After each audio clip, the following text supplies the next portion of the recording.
New polls would suggest that Christianity's decline might not only be stopping, but maybe on the upward tick. But here's the question. What separates churches that are shrinking from those that are growing? Let me bring in my boy, Jeff Morris, who just happens to be my pastor at Rhythm Church in Oceanside, California. Yep. So what can you tell me? Why do some churches fail and some succeed? Well, I think right now, especially like in the culture that we're living in, we're seeing a drastic change in the way that people are communicating the Bible. Meaning that a lot of pastors are now like leaning back into communicating the truth of the Bible, not trying to make it culturally relevant, not trying to, wear the cool leather jackets and do all that stuff like from back in the day, right. Which, I mean, that had its time for sure. But we're seeing pastors and churches that are sticking to strong biblical truth and conviction. Those are the ones that are actually seeing an increase right now that are growing. While the ones that are still living a little bit in that past are starting to shrink. Well, I'm a millennial, and I remember that like basically every church maybe 10, 12 years ago was trying to be so relevant that you almost couldn't tell the difference. And now you're saying there's a trend of like, hey, like we want the real thing. Millennials were like, I want to fit in. Gen Z, I want the harsh truth. Give me the gospel. Yeah, and Gen Z is the first generation, I think, since the builders where there's more males going to church than females. Wow. Because the church is the only one that's affirming their manhood, for lack of a better term, their manhood, and allowing them to be men. And not saying that you have to like dumb down who you are and who God's created you to be. So they're flocking to churches like crazy that are preaching that, that are speaking that. There's an article out there by Aaron Rinn. He wrote it in 2022. He talks about the three worlds of evangelicalism. So that there was the positive world, which was 1994. Have you heard this before?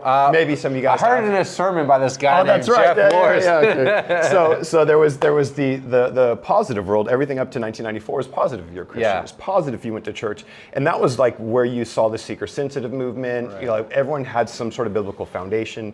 And then from 1994 to 2014 was basically it's called the neutral world. It didn't matter. It's like, oh, you're a Christian, good for you. It's not what I want, but it's good. You do you. You do you. And that's where a lot of pastors now were raised in ministry.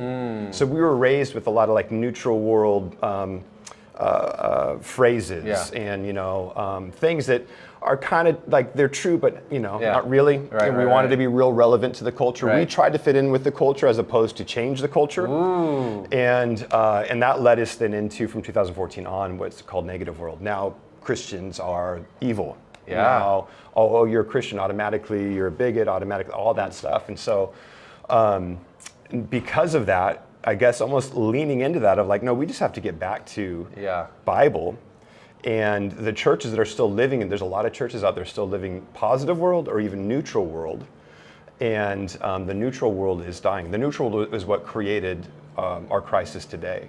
Because we wouldn't talk about issues of abortion, we wouldn't talk about issues of homosexuality, we wouldn't talk about the issues. We would say, we don't talk about that from the platform, we talk about that in the conversation. Well, that's why I appreciate you so much. Whenever after basically every Sunday, I'm always coming up to Jeff and I'm like, bro, you went there. I appreciate it. Because honestly, you don't have to. We live in Southern California, not the most conservative of places. But you go there. We do. And the thing is the church is growing. It's mushrooming because people want truth. So I guess the question is for my friend here who's watching is what does that mean we should look like when it comes to their evangelism, when it looks like to their social media posts, when it comes to reaching their friends? How can we practically use this conversation to help my friend when they're trying to be the church? When they're trying to be the church. Well, I would say one is definitely be plugged into church. You have to have a good community around you. You have to have good, solid teaching. Everyone needs a pastor. I have a pastor. I've got multiple mentors in my life. So I think that's huge because they're going to keep you grounded.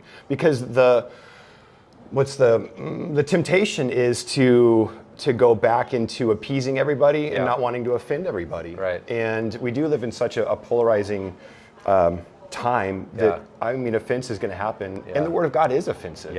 And it offends me at times. I mean, Jesus offended people. Jesus offended people. It did. So I think you can't be afraid to offend. But not people. trying to offend people. No, you're not trying. You're not trying to be a jerk for Jesus.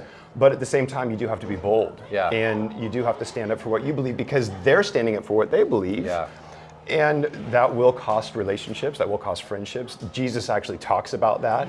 That's going to happen. So for everyone out there, I think one, understanding and knowing the truth yourself, leaning into your convictions, and not being afraid to back down. Because when people do get into that time of crisis, or they do get hurt, or whatever it might be, they're going to reach out to you because you're the one that did stay true. You're not the one that wavered back and forth. My man, Jeff Moore. So if you're ever in San Diego, after SeaWorld, come on, after the zoo, after Legoland, after the beaches in an acai bowl. Before all that. Don't go after. It's before. Before Rhythm all of it. Church in Oceanside, California is the place to be. My brother. Appreciate you, man.